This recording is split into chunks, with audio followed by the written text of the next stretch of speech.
بسم اللہ الرحمن الرحیم۔ قیامت کا آنا برحق اور سچ ہے اور عقائد اسلام میں سے ہے، لیکن اس کا صحیح علم صرف اللہ کے پاس ہے۔ البتہ قرآن و حدیث میں قیامت کی کچھ نشانیاں بیان فرمائی ہیں۔ ان میں سے کچھ علامات صغریٰ ہیں یعنی کہ چھوٹی نشانیاں، اور کچھ علامات کبریٰ ہیں یعنی کہ بڑی نشانیاں۔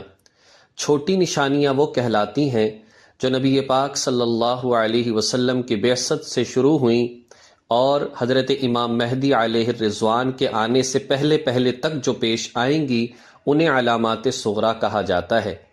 اور علامات کبریٰ میں سب سے پہلی نشانی حضرت امام مہدی علیہ الرضوان کا آنا ہے، اور حضرت اسرافیل علیہ السلام کے سور پھونکنے تک بڑی بڑی نشانیاں جو ہیں وہ پیش آئیں گی۔ چند ایک چھوٹی نشانیاں آج کے ہم سبق کے اندر پڑھیں گے۔ نبی پاک صلی اللہ علیہ وسلم نے فرمایا، مجھے اور قیامت کو ایسے بھیجا گیا۔ آپ نے شہادت اور بڑی انگلی کو ملا کر فرمایا کہ جیسے یہ ہیں۔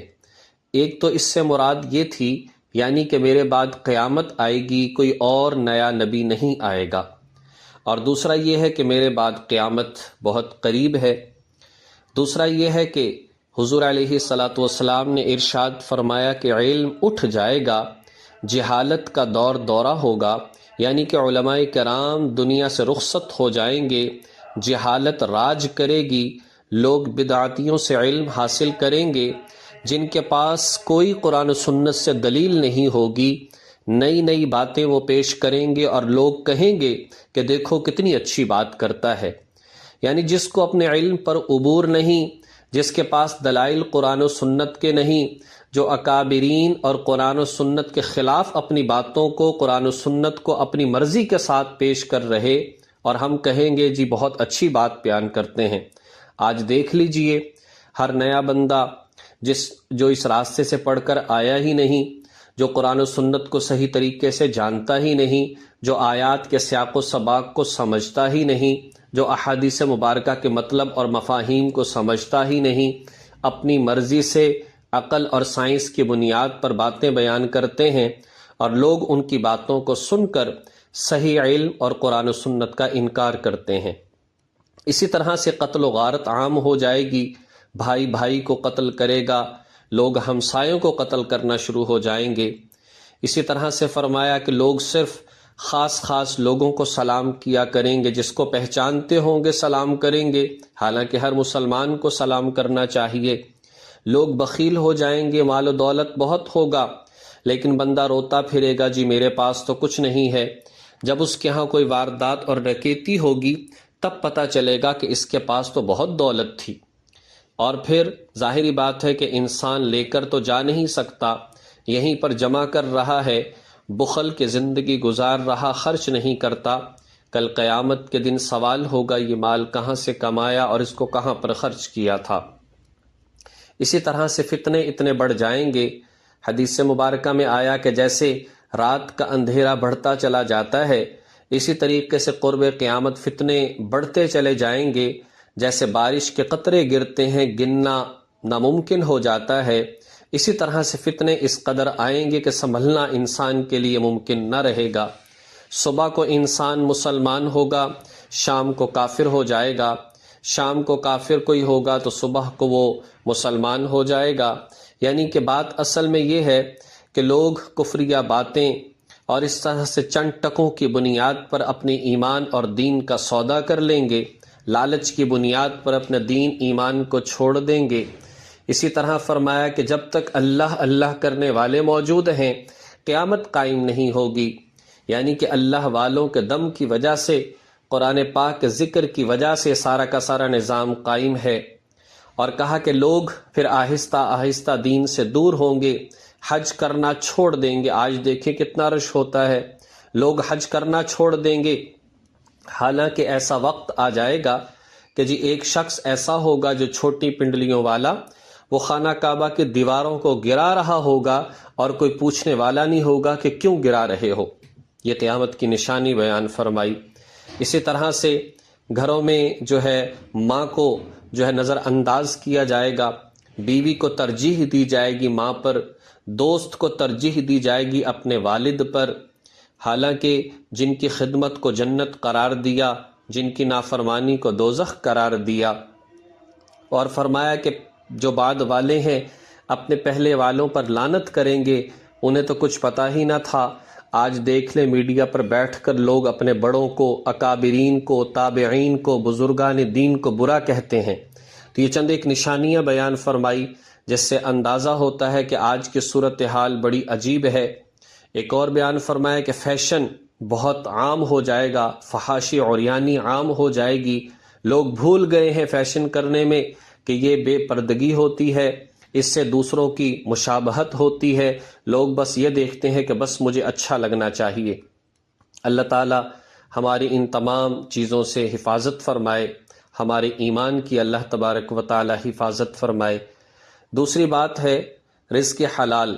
رزق حلال دیکھیے کہ جس طرح سے کھانا ضروری ہے اس سے زیادہ پھر کمانا ضروری ہے۔ ظاہری بات ہے کہ کھائیں گے اسی صورت میں جب رزق حلال ہم کمائیں گے۔ اس میں دو چیزیں ہیں، ایک کاروبار ہے اور ایک ملازمت ہے۔ کاروبار بھی جائز ہے اور ملازمت بھی جائز ہے۔